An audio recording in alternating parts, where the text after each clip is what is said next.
తెలుగు రాష్ట్రాల్లో తెలంగాణలో కవిత, ఆంధ్రప్రదేశ్లో శర్మిలారెడ్డి, ఏంటి వీళ్ళు గొడవ, ఎందుకు వీళ్ళు రాజకీయాల్లోకి వచ్చారు అన్న ప్రశ్న అందరికీ ఒక ఆశ్చర్యం కలిగిస్తుంది. నేను ముందే చెప్పాను, శర్మిలారెడ్డి పార్టీ పెట్టినప్పుడే ఇది బీజేపీ లేదా కాంగ్రెస్ పంపించిన బాణం, ఏదో ఒక పార్టీలో చేరిపోద్ది, మీరు మోసపోకండి అన్నాను. లక్షల మంది మోసపోయారు, వందల వేల మంది కోట్ల రూపాయలు ఖర్చు పెట్టారు, ఇప్పుడు రోడ్ల మీద తిరుగుతున్నారు. అందులో ఒక 40 మంది నన్ను కలిశారు. అన్న పదవి ఇవ్వలేదని, రావలసిన ఆస్తి లక్షల కోట్లు తనకు పంచలేదని, తల్లి ద్వారా చర్చలు జరిపినా వినలేదని శర్మిలారెడ్డి గురించి మనకు తెలుసు. అయితే మరి ఇప్పుడు కవిత ఎందుకు వచ్చింది? అందుకే వచ్చింది, ఇంకొక అందుకు కాదు.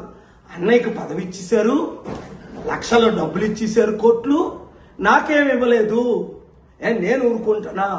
ఆర్టికల్ 14 నేను కూడా ఈక్వల్ కదా, ఆయనకి 3 లక్షల కోట్లు ఇస్తే నాకు 3 లక్షల కోట్లు ఇవ్వండి, ఆయనకి సీఎం పదవి ఇస్తే నాకు సీఎం పదవి ఇవ్వండి అని ఈ గొడవ.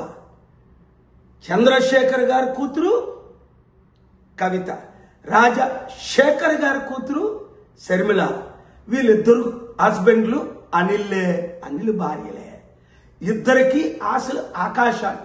ఈ కుటుంబ కుల పార్టీలు మనకు అవసరమా? ఇంకా మోసపోవడం అవసరమా? మనం బీసీలు 60% ఉన్నాం, ఒక్కరైనా ముఖ్యమంత్రి అయ్యారా? బడుగు బలహీన వర్గాలు ఎంతమంది ఉన్నాం, 90%, ఒక్కరైనా ముఖ్యమంత్రి అయ్యారా?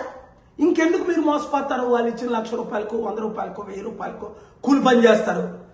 ప్రజాశాంతి పార్టీ ప్రజల పార్టీ, అప్పులు తీర్చే పార్టీ, అభివృద్ధి చేసే పార్టీ, నిరుద్యోగులకు ఉద్యోగాలు ఇచ్చే పార్టీ. 12 లక్షల కోట్లు ఆంధ్రప్రదేశ్లో, 10 లక్షల కోట్లు తెలంగాణలో అప్పులు తీర్చాలంటే నేను వెళ్లే మార్గంలో మీరు వెళ్ళండి. 2 రాష్ట్రాలు బాగుపడతాయి, దేశం బాగుపడుతుంది, దేశం ద్వారా ప్రపంచం బాగు. ఈ వీడియో ప్రతి ఒక్కరికి చేరినంత వరకు షేర్ చేయండి.